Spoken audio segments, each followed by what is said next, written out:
In this video, we have something pretty special planned for you guys, so make sure you watch the whole video. Alright, so I just finished meeting up with Eugene and I have both phones right in here. So I'm really excited to go back home and do the unboxing for this and share it with you guys. So let's get to that. So let's begin with some good old unboxing, which is pretty much what we're here for right now. We got two versions of the phone, the black and the Mystic Silver. What we're going to be taking a look at for the unboxing is going to be the black, but we're also looking at the Mystic Silver a little bit later. Getting into the box, that is the phone itself. As you can see, the design on it is very different, very unique from what we've seen before. The cameras are actually on the ring at the back. You can see the Leica branding itself. So it's kind of cool looking when you look at it first glance. Very different. You have the SIM card ejector tool and also the clear case included with the box. The circle is slightly bigger than usual because that camera is located on the ring.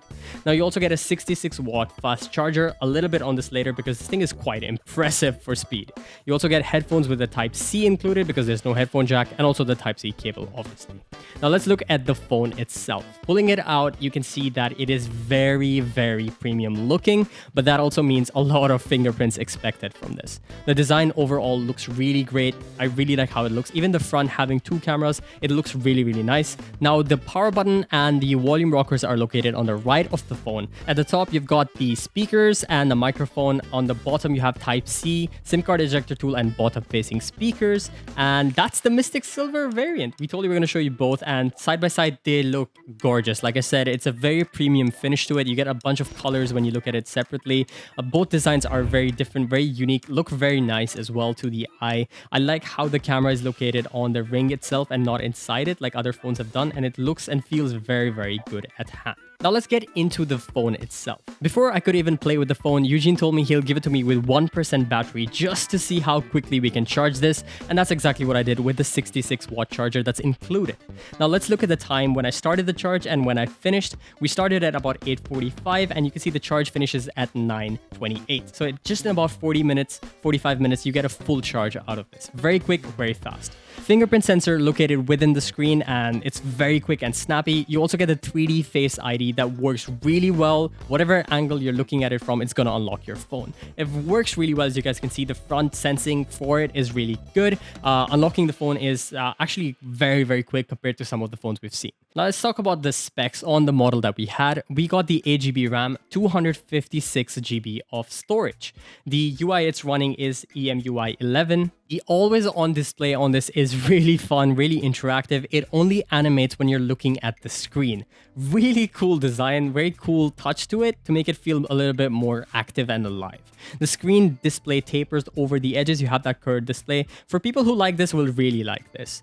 Speaking of the display, we set it up to have 90 Hz of refresh rate constantly rather than smart display because we want to test out that quick refresh rate, that quick snappy performance, and it definitely has that. The snappiness is very quick, it feels very immersive, and usability is really great. Consuming content on this 6.7-inch Full HD Plus OLED display feels amazing. You have an 88-degree curve on the screen as well, so you have that full immersion if you're watching Netflix or movies on this, if you're into that curved screen, but the DPI and everything on the color production is really great from this. The reason they went for a 90 Hz rather than a 120 is for battery performance. Let's move to the app gallery. Pretty much any application that you would want to install is possible to get on the app gallery. However, if it isn't found there, Petal Search makes it really easy for you to get access to that application. All you have to do is search for it on Petal Search. It'll give you the APK, and it's that easy. You can just install it right away, right there. No hassle whatsoever, not like it was earlier, and you won't really feel that need for the Google services once you have this integrated. Feels really good. Now, if you guys have watched the video so far, we want to take a quick little second to thank you guys for helping us reach 30,000 subscribers.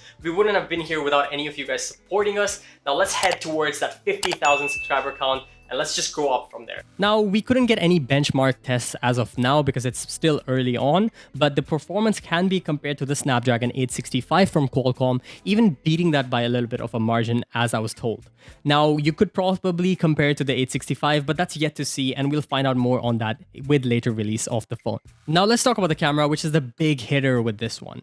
At the back of the phone, you have a 50 megapixel ultra vision camera, you have a 20 megapixel ultra wide, a 12 megapixel telephoto lens, and also a laser camera for quick autofocus. So even though it looks like there's 4 cameras, there's actually 3.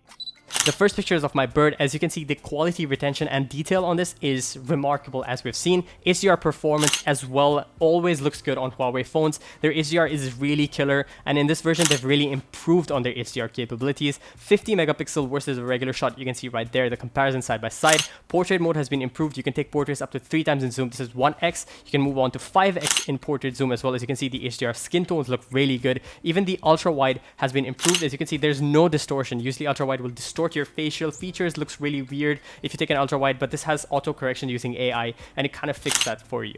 The front camera can take 3 levels of zoom as well. You have a regular. You can go from this zoom to this zoom, all the way to the ultra zoom, where it like kind of zooms out and shows you the whole scene together. So you can see that's 1x capability and the ultra wide capability with the front camera as well. The details and color reproduction on the image is really great as well. Now, even looking at a macro capability shot, it looks really good. The details are crazy.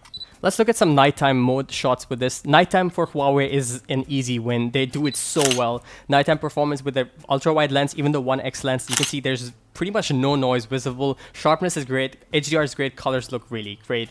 Zoom goes up to 50 times periscope hybrid zoom. As you can see, that is pretty far, and the amount of detail you retain is crazy as well. Starting image on the left with the ultra wide and the telephoto on the right. No loss of quality whatsoever. It looks really, really good, guys. The zoom is really good on this. Let's talk about the ISO in the Pro mode. This is absolutely crazy. It goes up to 409,600 ISO, which is crazy for a phone. This dark spot could be turned into this bright spot. It's even kind of overexposed at this point. It can go really, really bright. Alright, so this is the front camera video recording test. The sound and video you're hearing are all from the Mate 40 Pro. We're recording at 4K 30 FPS with the front camera. As you guys can see, you should be able to see a lot more detail in my beard than regular 1080, even on the material on the shirt. The sound quality that you're hearing is coming straight from this as well, which is really cool, and so far it looks very nice on camera. You can actually switch lenses even when you're doing front camera, so you can go from wide, which is super wide, to the regular, which is built in, and then you can go 1x as well, so this crops in a little bit more depending on your situation. If you want to show more of your scene, you have more people with you.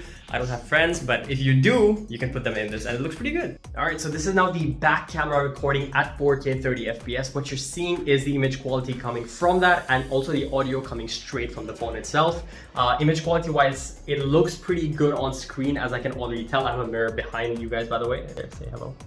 Next, for all you creators out there, they've added in the story mode, where the storyboarding, the music, the editing is all done for you. All you have to do is point and shoot. You literally have guides on how to shoot as well, and it'll show you how it'll turn the camera for you. Let's check out these 2 examples I shot.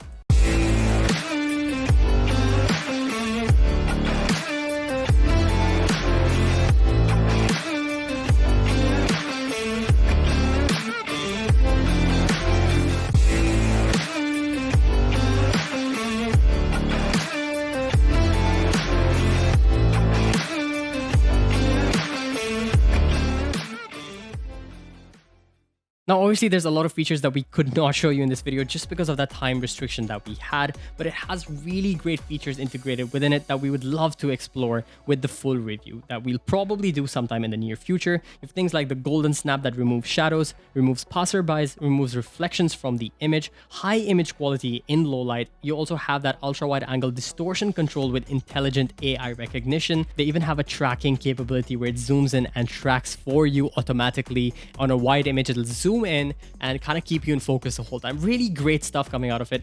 Really excited to share this with you once we do have a proper hands-on on this. And that's about it, guys. That is our first impressions, unboxing, and early review of the Huawei Mate 40 Pro 5G. It's a little bit difficult. We had just 2 hours with it, but we try to get as much information for you guys as possible within this period, do as many tests as possible within this period as well. If you want to purchase this or find out more about this, all the links are going to be in the description below. Make sure you check that out. If you guys are new to the channel, we usually have a lot more detailed reviews about products. You can check that out somewhere here. But we just had 2 hours for this, so we try to make that work for you guys. If you enjoy this kind of content, make sure you hit that like button and do consider subscribing for more content just like this. And we'll see you again in the next video. Bye-bye.